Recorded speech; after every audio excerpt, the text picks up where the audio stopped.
পটুয়াখালীতে প্রায় ১০০ কোটি টাকার উন্নয়ন প্রকল্প অসমাপ্ত রেখে পালিয়ে গেছে সাবেক এমপির ঠিকাদারি প্রতিষ্ঠান। তৎকালীন আওয়ামী লীগ সরকারের এমপি মহিউদ্দিন মহারাজের ঠিকাদারি প্রতিষ্ঠান প্রকল্পের কাজ শুরু করেও শেষ না করায় এ উন্নয়ন প্রকল্প আজ এলাকাবাসীর গলার কাটা। মানুষের তো দুর্ভোগের শেষ নাই।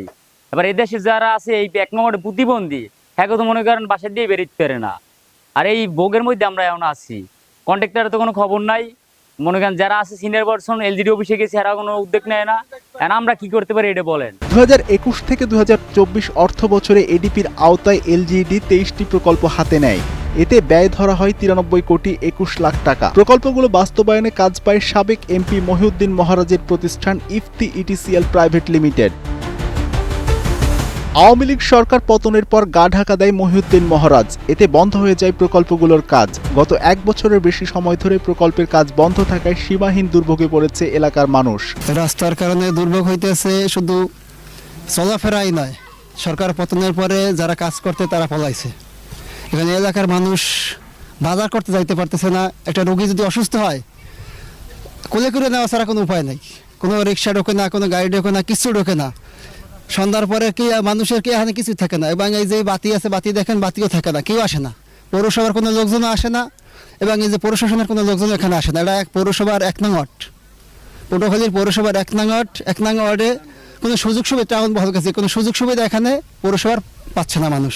এটা যাতায়াতের জন্য খুব কষ্ট, এবং মনে করেন কোনো গাড়ি চলতে পারতেছে না। মানুষ অনেক ভোগান্তি, সোজা কথা। এরা সরকার থাকতে বলে অনেক হয়েছে ভাঙছে, এবং সরকার কাছে এখন কেউ ধরেন, এরা কোনো উদ্যোগ কেউ নিতে আসে না। দুর্ভোগ ইন্ডিয়া মনে করেন গাড়ি নিতে পারি না। দুগো চাউল আনতে গেল মনে করেন চাল দুগো লইয়া মাথায় করে যাওয়ান লাগে। এরপর মনে করেন মানুষের হাঁটা চলায় যে কত কষ্ট, কত যে দুর্ভোগ, এর কোনো শেষ নেই। মনে করেন এর হুইয়া মানুষ গেলে ওই সেলা ভাঙ্গিয়া বাচ্চা পড়িয়া যায়। এরপর এই দেওয়া যাওয়া যায় না গাড়ি লইয়া। কি অবস্থা মনে করেন গাড়ির পিক আপ কাটতে দিবে, নাহলে ওই কন্ট্রোল বক্স পুড়িয়ে যাইবে, নাহলে চাক্কা বইয়া যাইবে। জায়গায় রাস্তা ভাঙা, সেই জন্য বৃষ্টি হলে এই জায়গায় গর্ত আছে, সেই জায়গায় পড়ে যায়। তারপর ড্রেসে কাদা লাগে, এই জন্য আমরা স্কুলে ভালোভাবে যাইতে পারি না। বান্ডেল থাকলে প্রতি সেনমানিতে টাকা বাঁচবে। বিকাশ সেনমানি বান্ডেল কিনে জিতুন প্রতি লেনদেনে। সরজমিনে দেখা যায় কোনো প্রকল্পে ড্রেনের কাজ অর্ধেক করা হয়েছে, কোথাও সড়কে খোয়া ফেলা হয়েছে কিন্তু রোলার দিয়ে সড়ক সমান করা হয়নি। আবার কোনো ব্রিজের পিলার বসানো হলেও বসেনি স্ল্যাব। পটুয়াখালী সদর, গলাচিপা, মির্জাগঞ্জ, কলাপাড়া, দুমকি ও রাঙাবালির সব প্রকল্পে একই দৃশ্য। এই মানুষের দুর্ভোগ কয়দিন চলবে এটা আমি জানতে চাই মিডিয়ার কাছে, যে আপনারা মিডিয়ার মাধ্যমে সবাই জানাই দেন যে এই কাজটা কবে তাড়াতাড়ি শেষ করতে পারবে।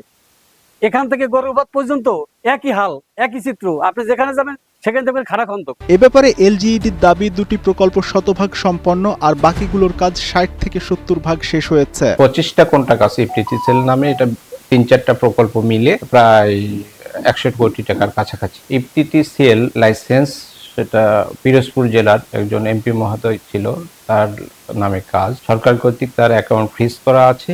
লোকাল যে প্রতিনিধি, পটুয়াখালীর প্রতিনিধিরা কাজ করে, তারা সেই কাজগুলোর বিল পাওয়ার অনিশ্চয়তা রয়ে গেছে, কারণ তার অ্যাকাউন্ট ফ্রিজ করার কারণে আমরা এখান থেকে বিল প্রদান করলে তারা চেক জমা দিলে চেকটা ডিজনার হয়।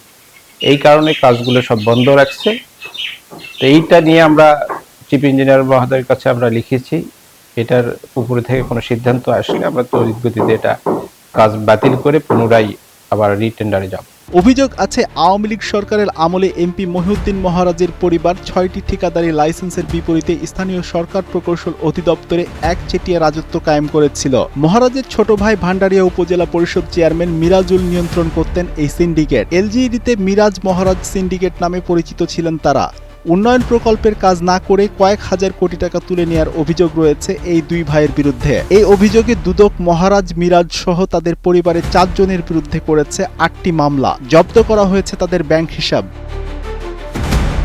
এলাকাবাসীর দাবি, দ্রুত শেষ করা হোক উন্নয়ন প্রকল্পগুলোর কাজ, সেই সাথে নেওয়া হোক অভিযুক্তদের বিরুদ্ধে আইনি পদক্ষেপ। পটুয়াখালী থেকে গোপাল হালদারের পাঠানো তথ্য ও ভিডিও চিত্রে ডেস্ক রিপোর্ট, কালের কণ্ঠ।